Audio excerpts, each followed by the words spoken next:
Bismillah.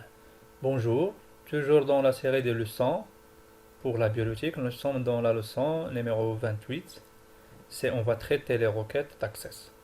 Toujours la formation, il est animé par monsieur. Bon, on a déjà vu que donc l'atelier 1, 2, 3 et 4, on a traité un seul objet. Bon, c'est l'objet table. C'est l'objet fondamental. Pour le moment, on va traiter le deuxième objet, c'est les requêtes. On a quatre. C'est quoi les requêtes? On a quatre types de requêtes. Quatre types de requêtes. Les requêtes d'ajout. Elles permettent d'ajouter des informations dans les tables. C'est-à-dire les requêtes d'ajout. Elles permettent de faire quoi? Donc d'ajouter des enregistrements ou des informations dans les tables. Ça c'est les requêtes d'ajout. Deuxième type de requête. C'est les requêtes de mise à jour. Elle fait la modification, c'est-à-dire elle permet de faire des modifications dans les tables. Troisième type de requête, c'est les requêtes de suppression. Elle permet de faire quoi? Elle permet de supprimer des informations qui se trouvent dans les tables. Quatrième type de requête, c'est les requêtes de sélection.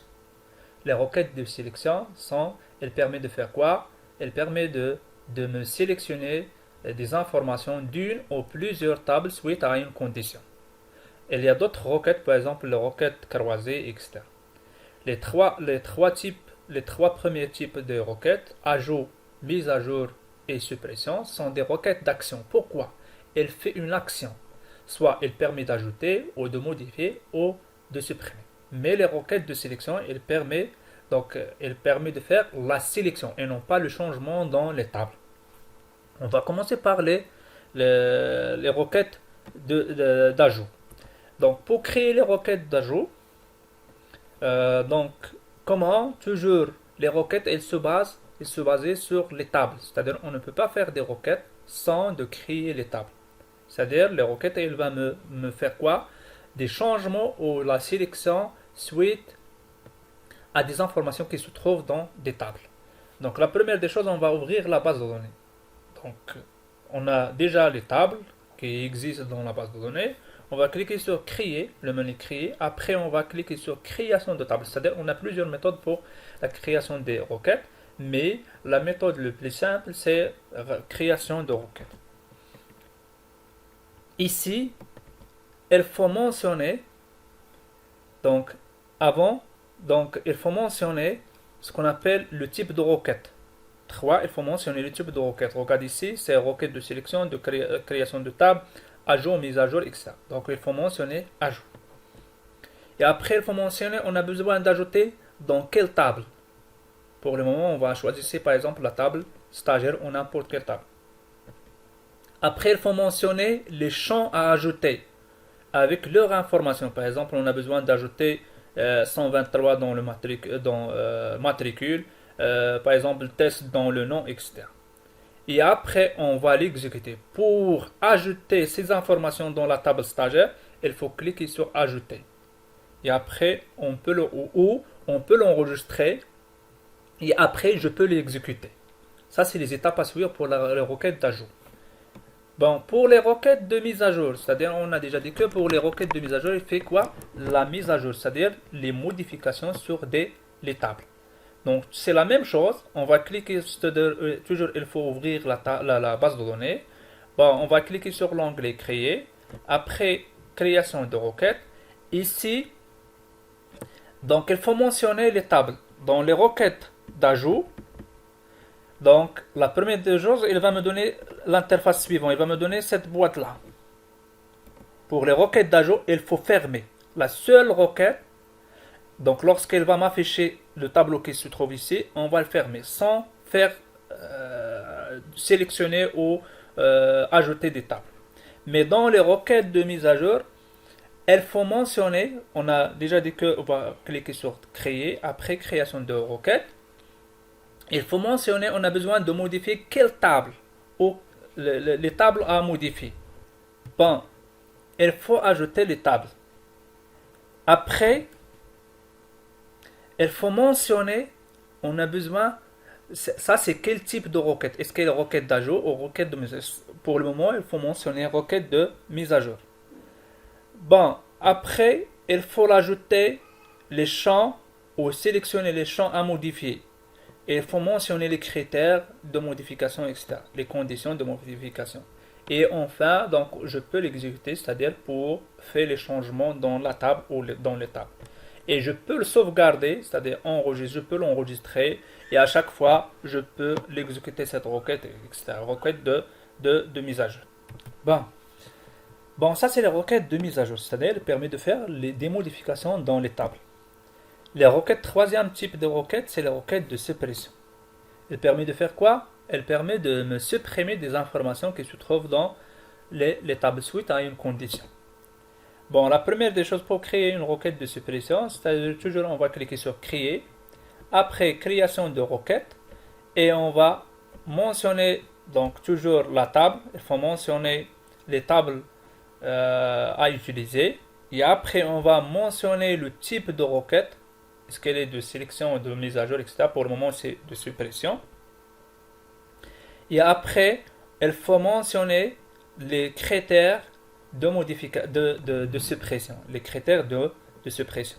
Et dernière étape, c'est-à-dire on peut l'exécuter et finalement on peut l'enregistrer la requête et à chaque fois je peux l'utiliser. Ça c'est pour les requêtes de suppression. Les trois requêtes qu'on a déjà vues pour le moment sont des requêtes d'action. Pourquoi? Elle fait des actions sur les tables, c'est-à-dire elle permet soit d'ajouter ou de modifier ou de supprimer des informations dans les tables. Quatrième type de requête, c'est les requêtes d'analyse croisée. Cette requête permet de faire quoi? Présente des résultats sous forme de tableau. C'est-à-dire elle va me donner, c'est la même chose que tableau Excel. C'est tableau croisé dynamique.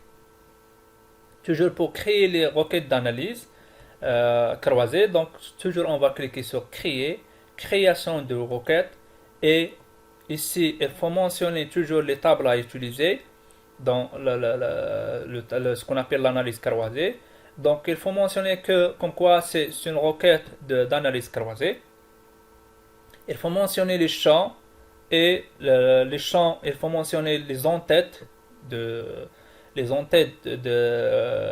champs, les champs qui se trouvent dans les en-têtes de lignes et les champs qui se trouvent dans les en-têtes de colonnes et ce qu'on appelle les valeurs. C'est la même chose qu'un tableau croisé dynamique qu'on a déjà vu dans l'Excel.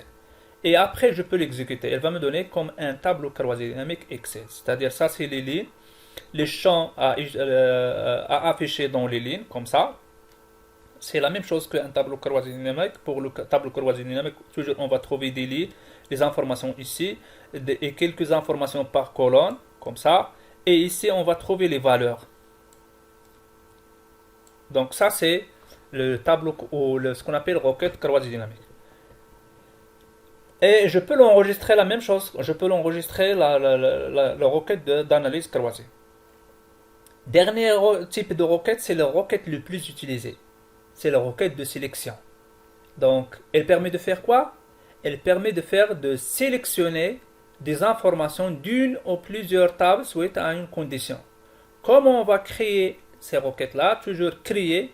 Par défaut, on va trouver ces requêtes de sélection. Par défaut, donc, lorsque je clique sur création de requête, par défaut, je trouve ici sélection. Bon, et après, il faut mentionner les tables à utiliser. Et on va rajouter les champs à afficher d'une ou plusieurs tables. Il faut mentionner lorsqu'on a des critères et des conditions, etc. Et je peux l'afficher. Pour le moment, donc ça sont des requêtes, les requêtes de sélection, ce n'est pas des requêtes d'action. C'est-à-dire, je ne peux pas faire, donc on n'a pas besoin de faire exécuter. Ça, c'est pour afficher, pour visualiser le résultat. Et après, je peux l'enregistrer. Lorsque je fais des modifications sur les tables, automatiquement, elle va me faire affecter les modifications sur les requêtes de sélection. Ça, c'est les requêtes de sélection. Bon, donc, on va faire un TP. Donc, c'est l'atelier, je pense, 5, qui va me traiter les requêtes d'action, les trois types de requêtes d'action d'ajout, mise à jour et suppression. et la plupart des questions ce sont des requêtes de sélection. On va commencer donc la solution du TP. Bon, avant de faire le TP, donc on va suivre les étapes ou ce qu'on appelle les indications pour la création des requêtes, etc.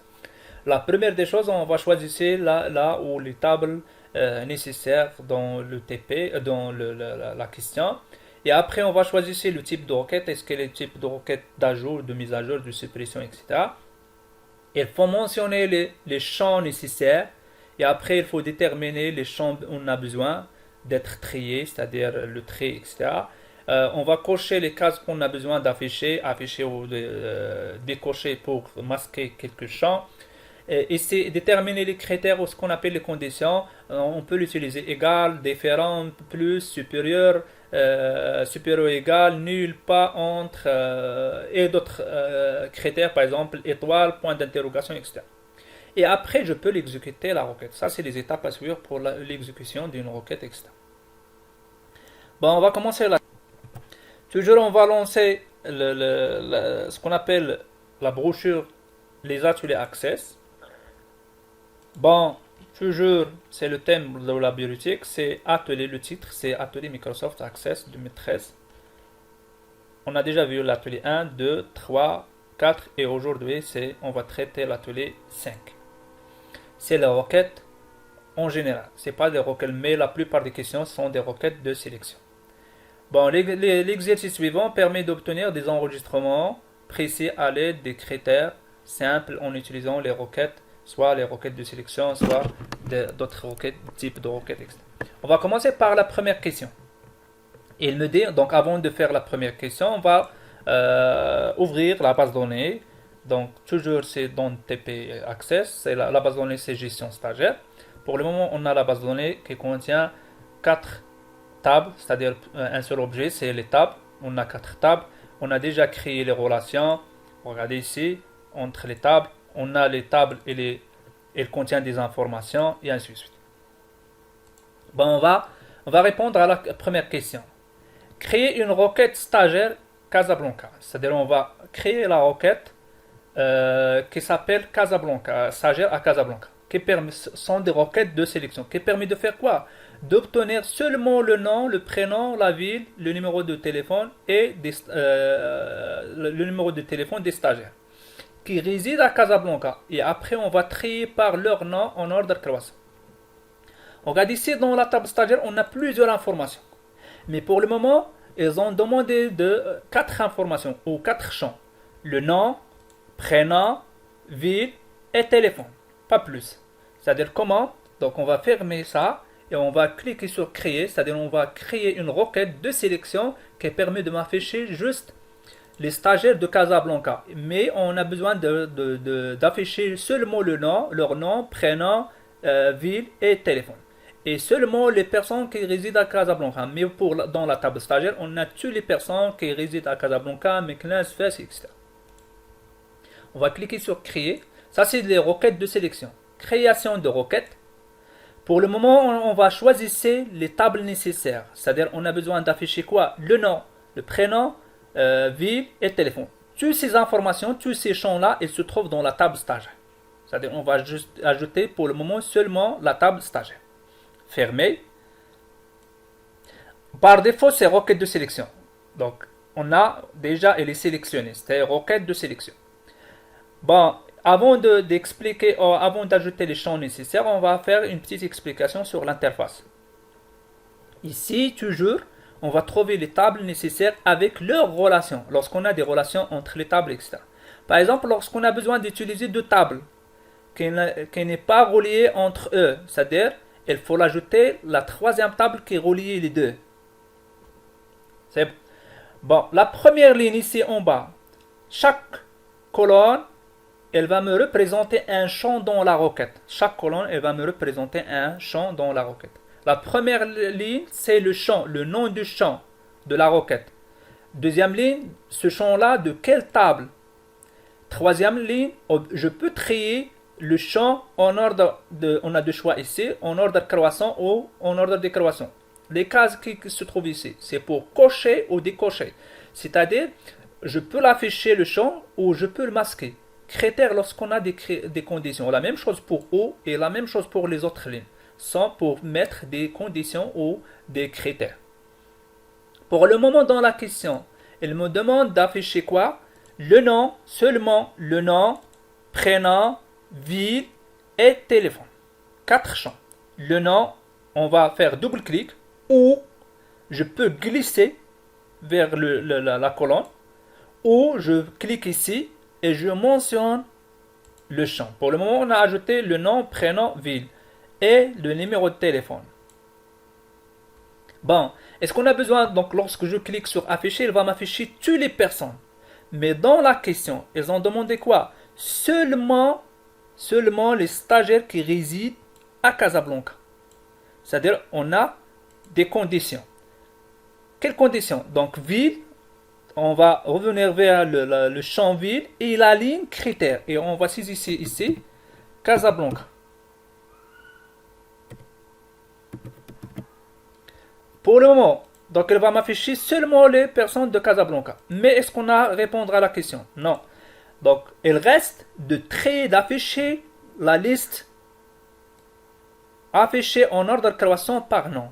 Donc, on va basculer vers le champ nom et la ligne tri. Et on va choisir ici pour le moment croissant. Et afficher pour visualiser le résultat. Et je peux l'enregistrer. Pour le moment, la requête, elle s'appelle quoi? Stagiaire à Casa. Stagiaire de Casa. Et fermé. Regardez ici la requête de sélection.